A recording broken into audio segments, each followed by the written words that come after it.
era alguém que onde ele ia, todos os fariseus queriam ter com ele, queriam estar perto dele, queriam ouvir Nicodemos para adquirir conhecimento. E a Bíblia nos relata que Nicodemos, ele podia estar a qualquer horário com Jesus, mas por causa da sua posição e da sua classe, ele foi ter um encontro às escondidas com Jesus. A Bíblia diz que Nicodemos vai à noite. Nicodemos vai à noite porque à noite nenhum dos fariseus iriam vê-lo. Nicodemos vai à noite porque, por mais que a sua classe e o seu povo estavam contra Jesus, Nicodemos sabia que havia algo diferente. Alguns versículos mais na frente relata a vida de um cego. E a Bíblia diz que ele nasceu cego. Aleluia, Deus. E até então, os fariseus o julgavam: se tu não pecou, a tua mãe pecou, o teu pai pecou, por isso que tu nasceu assim. E perante a dificuldade do homem, muros foram levantados. Perante a necessidade que ele tinha, que era de ver, de enxergar, mas não podia, a sociedade da época levantaram muros, dizendo a ele que se ele não pecou, alguém pecou por ele. E esses muros eram tão fortes na época como são agora. Esses muros excluíram certo homem de poder ouvir a palavra do Senhor, de poder ter com Jesus. Glória a Deus. Mas a Bíblia continua relatando que Nicodemos reconhece que aquilo que Jesus fazia só podia vir do próprio Deus, e homem nenhum, sem consentimento do próprio Deus, poderia realizar tais milagres. A gente vai ver na Bíblia que Deus usa Moisés, até então considerado um assassino pelo seu próprio povo, mas Deus levanta Moisés com muitos milagres e prodígios. Jesus continua explicando a Nicodemos que, como Nicodemos se encontrava e como nós nos encontramos hoje, talvez muitos de nós não podem ver o reino de Deus. E Nicodemos, assim como nós muitas vezes pensamos: mas como, Senhor? Se eu conheço a tua palavra, eu conheço as tuas escrituras, mas só o conhecer, só o ler e o saber e não praticar não resolve nada. Verdade, Deus. Aleluia. O próprio Jesus nos ensina que o Antigo Testamento era: se o teu inimigo te fez mal, retribua. Funcionava olho por olho, dente por dente. Mas a Bíblia continua nos dizendo que Jesus, ele não veio abolir a lei, mas ele veio aperfeiçoar. Ele é, e na época ele era e continua sendo até hoje, a peça do quebra-cabeça que faltava. Porque até então o Evangelho ele era enxergado por um espelho embaçado. Sabe quando você vai tomar banho com água quente no banheiro e o espelho fica meio embaçado, você não consegue enxergar a face completa? E muitos de nós temos a dificuldade de enxergar a face de Cristo. Porque assim como Nicodemos, nós também temos o hábito, a mania, muitas das vezes, de nos escondermos durante o dia e buscarmos Jesus à noite, quando ninguém está vendo. Às vezes nós queremos ter com Jesus algo, um relacionamento íntimo, mas nós temos vergonha de assumi-lo publicamente. Nós temos vergonha de ter com Ele durante o dia. Eu lembro que antigamente, muitas das coisas que Deus foi me moldando e colocando na minha vida foi durante a minha infância. Eu lembro de relatos da minha mãe que ela fala que quando eu nasci, eu adoeci, Médico nenhum tinha resposta para aquilo. Eita glória de Até que ela foi na igreja. E no meio do culto, ela estava meio aflita. E no final do culto, uma irmã levantou e falou: você pode ir para sua casa, que seu filho está curado. Aleluia, glória a Deus. E eu me disse que quando ela chegou em casa, ela foi para a igreja e me deixou. Eu realmente estava curado. E muitas das vezes nós somos esse povo que fala de milagre, mas não quer precisar de um. Aleluia. Porque o milagre, para você viver o milagre, você tem que viver a dificuldade primeiro. Para você viver o milagre, para nós vivermos o milagre, nós temos que estar na necessidade do milagre. E muitas vezes nós pregamos o milagre, mas nós não queremos depender de Deus para viver o milagre, o extraordinário do Senhor. É verdade. E Deus me trouxe hoje aqui para falar que muitas das vezes nós temos negociado a Cristo. Eita Deus. Judas vendeu Jesus, traiu Jesus por 30 moedas de ouro, prata, perdão. É verdade, Deus. Aleluia. Pelo que nós temos vendido Jesus durante o nosso dia? O que tem roubado a nossa intimidade com Jesus durante o dia? Um dia ele tem 24 horas e muitas das vezes nós só damos o final de semana para Jesus quando nós vamos cultuar ele na igreja. É verdade, Deus. E muitas das vezes nós já saímos desse local murmurando. É verdade. Deus não falou comigo. Essa palavra não era para mim. Provérbios vai dizer que o insensato, aquele que está com o coração endurecido, ele não ouve as escrituras. Ele não ouve os sábios. Ele não ouve o que Deus fala para ele. Mas ele vai procurar conselhos lá fora, ele prefere se fechar. E a Bíblia nos ensina que Jesus fala para Nicodemos: Nicodemos, é preciso nascer de novo. Que aquele que é nascido da carne é carnal. O que é carne? A Bíblia nos relata lá no livro de Gênesis que nós somos feitos do pó da terra. E a carne nada mais é o barro de Jesus. É o próprio barro. Eita No livro de Deus. Isaías, Deus vai falar sobre o oleiro.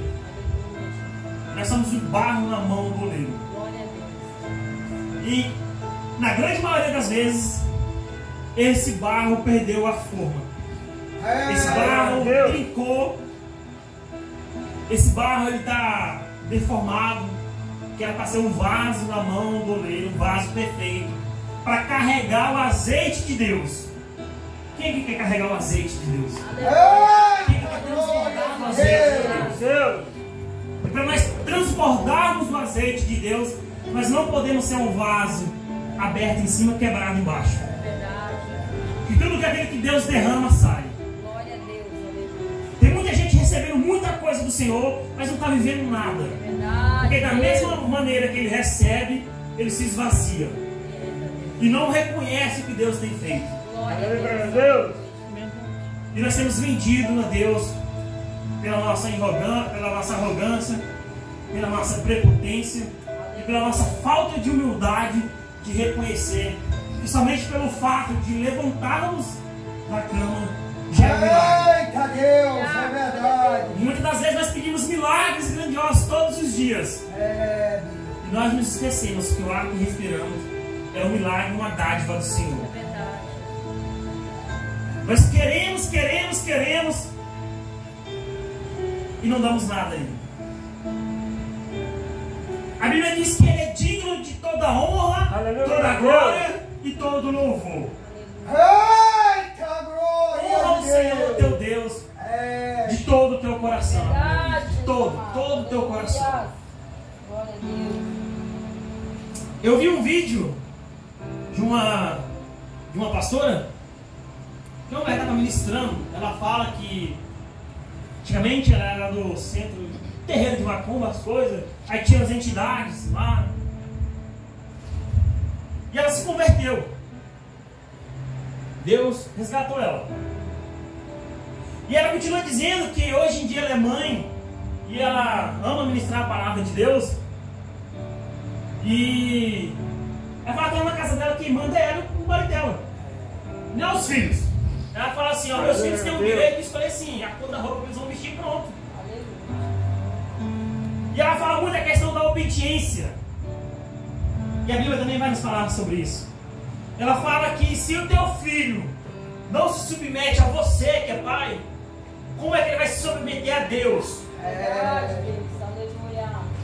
Se tudo que ele te pede você dá, ainda mais nessa geração.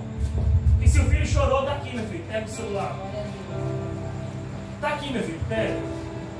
Tá aqui, pega. Nós estamos numa geração que tudo que a criança pega, ela nunca mais ela ouviu um não. E uma geração que está vindo aí que não sabe ouvir um não do pai. E quando ela ouve um não de Deus, ela fala, então você não me serve. Aleluia, Deus.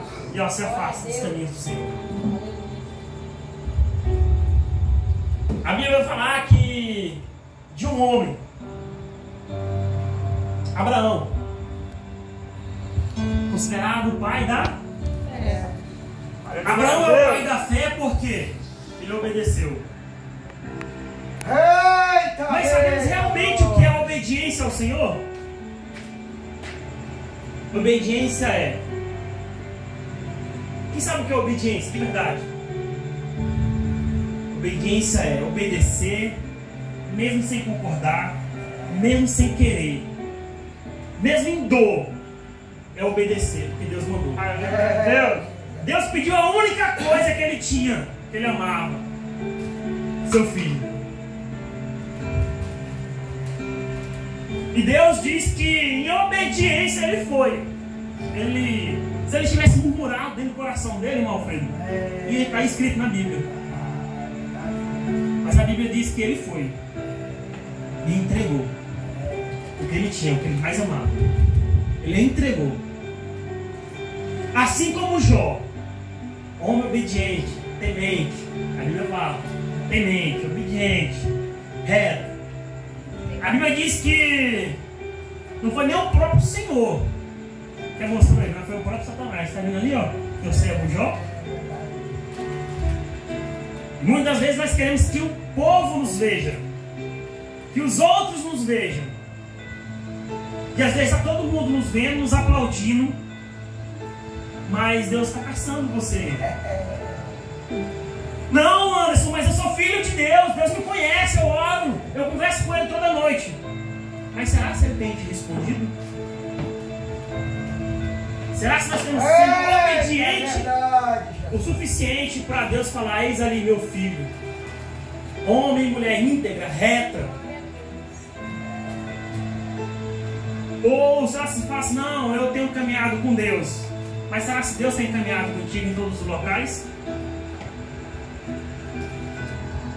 Porque da mesma forma que a Bíblia vai falar dos homens e mulheres, Deus, que aqui está relatado, Deus não vai falar assim, eu usei ele e tal e pronto, não. Deus toda vez fala que andou com ele. Deus fala que conhecia o coração dele. Para conhecer alguém, você tem que estar próximo desse alguém, não é verdade? Jesus, é verdade. Você tem que caminhar com essa pessoa. O livro de Gênesis vai falar o seguinte: Enoque andou com Deus. A Bíblia vai falando sobre a genealogia, sobre quantos anos os homens antigamente viviam. Não era 80 anos, 70 anos, não. Era 1000 anos, 2000 anos, eram anos mesmo. Em pleno vigor. A Bíblia nos ensina que por causa da maldade do coração do homem, por causa da maldade do homem, os nossos anos diminuíram. E a Bíblia continua falando que Nicodemos não entendeu o que Jesus quis dizer. E Deus olha, Jesus olha para ele e fala, mas como, Nicodemos? Você, homem estudado, mestre, príncipe dos judeus, logo você que ensina eles, não consegue entender tal coisa? E Deus continua aqui, nós precisamos nascer da água. Por que da água? Porque a água nos purifica. Tudo aquilo que é passado na água é purificado. Você, quando compra, vai no mercado, compra uma verdura, quando você, antes de comer, você faz o que? Você lava. E é isso que Jesus está falando, que nós temos que ser lavados. Nós temos que ser limpos. Porque aquilo que Deus fez lá no início, irmão Alfredo, foi deformado pelo pecado. Eita Deus, é verdade. Ah, não, mas foi Deus que me fez, eu tenho que ser assim. Não, não, irmão. O pecado nos deformou. A Bíblia vai nos ensinar que, lá em Gênesis vai falar que Deus olha e se arrepende do que fez da criação. Vocês pesquisam lá, vão ler a Bíblia, que vocês vão achar. E Deus continua vendo a iniquidade e o pecado aumentando na terra, que chega uma época que ele olha e só encontra Moisés. Moisés não, perdão, gente, só encontra Noé. E o que Deus resolve fazer? Purificar a terra. Deus manda o... Eita glória de Deus, é verdade. Porque a terra se encontrava somente em pecado. E nós olhamos para a Bíblia, nós dividimos Antigo e Novo Testamento e achamos que o Antigo Testamento não vive mais hoje. Onde é que começou a ira? Na oferta de Caim e Abel. Onde é que começou a mentira? Lá atrás. A inveja começou onde? A inveja começou com Lúcifer, que era um anjo de luz, a Bíblia relata, anjo de luz. Era o anjo mais lindo, era que conduzia o louvor a Deus. O que ele sentiu? Inveja. Inveja. E quando a inveja entra no coração do homem, o homem nunca está sozinho. Porque a Bíblia continua relatando que uma terça parte do céu desceu com ele.